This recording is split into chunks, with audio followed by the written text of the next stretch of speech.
Good morning children, welcome to the class. आज हम पढ़ने जा रहे हैं हॉर्नबिल बुक का third poem the voice of the rain by Walt Whitman. Word meaning देखिए। दो मीन्स होता है तुम, फॉल गिरना, इटर्नल अनंत, बॉटमलेस गहरा, वेगली अस्पष्ट, डिसेंट गिरना, शिड बीज, ग्लोब पृथ्वी, ओरिजिन उद्गम स्थान, लेव होना, एटॉमिस छोटे कण, लेटेंट छिपा हुआ, जूली विधिवत, रिटर्न वापस आना। तो चलिए हम शुरू करते हैं। And who are thou? Shed eye to the soft falling shower. कवि कहते हैं कि मैंने वर्षा की कोमलता पूर्वक गिरती हुई बौछार से पूछा कि तुम कौन हो? Which stage to tell give me an answer as here translated. जब कवि ने वर्षा की गिरती हुई बौछार से पूछा कि तुम कौन हो, तो वर्षा की बूंद ने एक अजीब स्वर में उत्तर दिया, जिसका अनुवाद कवि कह रहे हैं। I am the poem of earth, said the voice of the rain. जब कवि पूछते हैं कि तुम कौन हो, वर्षा से पूछते हैं कि तुम कौन हो, तो वर्षा कहती है कि मैं पृथ्वी की कविता हूँ, पृथ्वी का गीत हूँ। इस प्रकार वर्षा कहती है। Eternal, I rise impalpable out of the land and the bottomless sea. और वर्षा आगे फिर कह रही है कि मेरा जो जन्म है वह अनंत काल से हुआ है ना, और निरंतर जो मेरा जन्म है वह जमीन और गहरे समुद्र से हुआ है। ठीक है, वर्षा का जो जन्म किस प्रकार हुआ है? जमीन और गहरे समुद्र से हुआ है। कैसे हुआ है? क्योंकि जो जल है ना, वह जमीन या गहरे समुद्र से भाप के रूप में ऊपर उड़ती है और फिर से वर्षा की बूंद में नीचे आती है और जमीन पर फिर से आ जाती है ना। यही है प्रोसेस होता है ना वर्षा का, कि जो वर्षा की बूंद है ना, वह जमीन से या गहरे समुद्र से भाप के रूप में ऊपर उड़ती है और ऊपर वह ठंडी होती है, फिर वर्षा के रूप में फिर से नीचे आती है। इसलिए वर्षा कह रही है कि मेरा जो जन्म है वह गहरे समुद्र और जमीन से हुआ है। Upward to heaven, winds vaguely formed, all together change and is the same.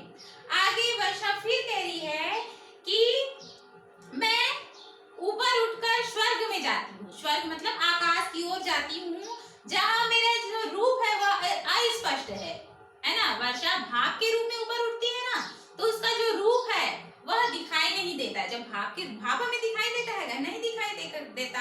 इसलिए वर्षा कह रही है कि जो मेरा रूप है, जब मैं ऊपर उठती हूँ तो जो मेरा रूप है वह अस्पष्ट हो जाता है, मतलब दिखाई नहीं देता, और मेरा जो रूप है वह बदल जाता है। फिर भी मेरी जो प्रकृति है वह वही रहती है, मतलब मेरा जो प्रकृति है वह जल के रूप में ही रहती है। इस प्रकार वर्षा कह रही है।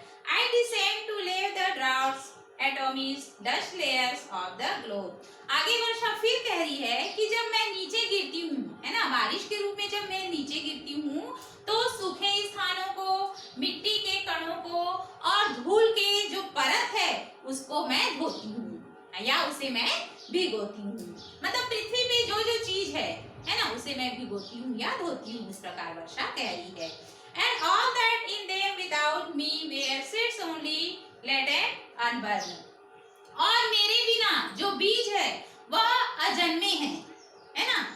जब हम जमीन में बीज बोते हैं तो वह छिपा हुआ रहता है ना, जब तक कि बारिश की बूंदें उस पर नहीं पड़ती वह पौधे का रूप नहीं लेती। इस प्रकार वर्षा कह रही है कि मेरे बिना जो बीज है वह अजन्मे है ना, मतलब वह उगते नहीं है जब तक कि वर्षा की बूंदें उस पर नहीं पड़ती, वह पौधे का रूप धारण नहीं करते। इसलिए वर्षा बहुत ही महत्वपूर्ण है बीज के लिए, हम सभी के लिए, है ना। बिना पानी के कोई रह सकता है? नहीं रह सकता। इस प्रकार वर्षा कह रही है कि मेरे बिना जो बीज है वह अजन्मे है ना। जब तक कि वर्षा की बूंदें बीज पर नहीं पड़ती वह पौधे का रूप धारण नहीं करती है। And forever by day and night I'll give back life to my own origin. और आगे वर्षा फिर कह रहे हैं कि मैं हमेशा दिन और रात पृथ्वी को जीवन प्रदान करती हूँ, है ना, जहाँ से मेरा जन्म हुआ है। वर्षा का जन्म पृथ्वी से हुआ है और दिन रात हमेशा वर्षा की बूंदें पृथ्वी को जीवन प्रदान करती है, मतलब पृथ्वी को धोती है, धूल के कणों को धोती है ना, जो पौधे हैं उसे बड़ा करती है। इस प्रकार वर्षा का काम है। इस प्रकार वह कह रही है कि मेरे बिना जो यह पृथ्वी है वह, मतलब पृथ्वी में जब तक कि पानी या वर्षा की बूंदें नहीं गिरेगी तब तक कि पृथ्वी का विकास नहीं हो सकता या पेड़ पौधे नहीं बढ़ सकते। इस प्रकार वर्षा कह रही है। And make pure and beautify it. और वर्षा जब नीचे गिरती है तो पेड़ों को पौधों को बड़ा करती है, उसे सुंदर बनाती है, पूरी पृथ्वी को सुंदर बनाती है। For song issuing from its birthplace after fulfillment wandering।